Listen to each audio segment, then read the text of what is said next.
Govinda Govinda. Part 1లో మీరు చూశారు మా తిరుపతి జర్నీ ఎలా స్టార్ట్ అయిందో. స్వామివారిని దర్శించకముందు వరాహస్వామిని దర్శనం చేసుకోవాలి. అలా చేసుకుంటేనే కోరికలు నెరవేరుతాయని అందరికీ తెలిసిందే కదా. మేము కూడా స్వామివారిని దర్శించుకుని పక్కనే ఉన్న పుష్కరిణి దగ్గరికి వెళ్ళి కొంచెం అయితే సమయం గడిపాం. తర్వాత స్వామివారి ఊరేగింపు అయితే స్టార్ట్ అయ్యింది. స్వామివారి ఊరేగింపు ముందు తిరుమల మొత్తం భక్తితో నిండిపోయింది. నా లైఫ్లో అయితే ఇదే ఫస్ట్ టైం స్వామివారి ఊరేగింపు చూడడం. This is the best moment in my life అని మాత్రం చెప్తాను. చిన్నపిల్లల నుంచి పెద్దల వరకు అందరూ ఒకటే మాట, గోవిందా గోవిందా అంటూ. ఆ టైంలో వీడియో కన్నా ఆ మూమెంట్ని ఎక్స్పీరియన్స్ చేయడం చాలా ఇంపార్టెంట్ అనిపించింది. పిల్లలు ఉండడం వల్ల ఎక్కువ వీడియోస్ అయితే తీయలేకపోయాను. కానీ ఆ క్షణాలన్నీ కెమెరాలో కాదు, మనసులో మాత్రం క్లియర్గా రికార్డ్ అయిపోయాయి. మా పిల్లలు కూడా గోవిందా గోవిందా అంటూనే ఉన్నారు.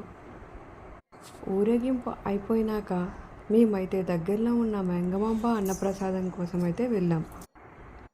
సింపుల్ రైస్ సాంబార్, కానీ అది కేవలం ఫుడ్ కాదు, స్వామి ఇచ్చిన ప్రసాదం. తినగానే బాడీ కన్నా మనసు ముందు తృప్తిపడింది.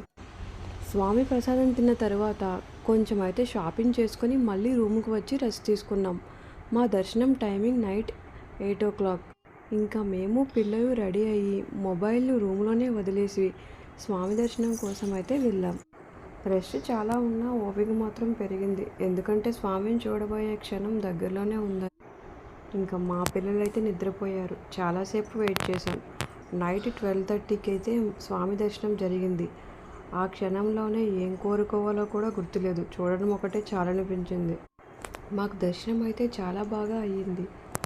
దర్శనం అయ్యాక లడ్డూ తీసుకుని రూమ్కి వచ్చేసరికి మార్నింగ్ 3 అయితే అయ్యింది. మేము బాగా అలసిపోయినా మనసు మాత్రం చాలా ప్రశాంతంగా ఉంది. ఈ ప్రయాణంలో స్వామి మాకు నేర్పించింది ఒక్కటే, పిలుపు ఉంటే దారి కూడా స్వామి చూపిస్తాడని.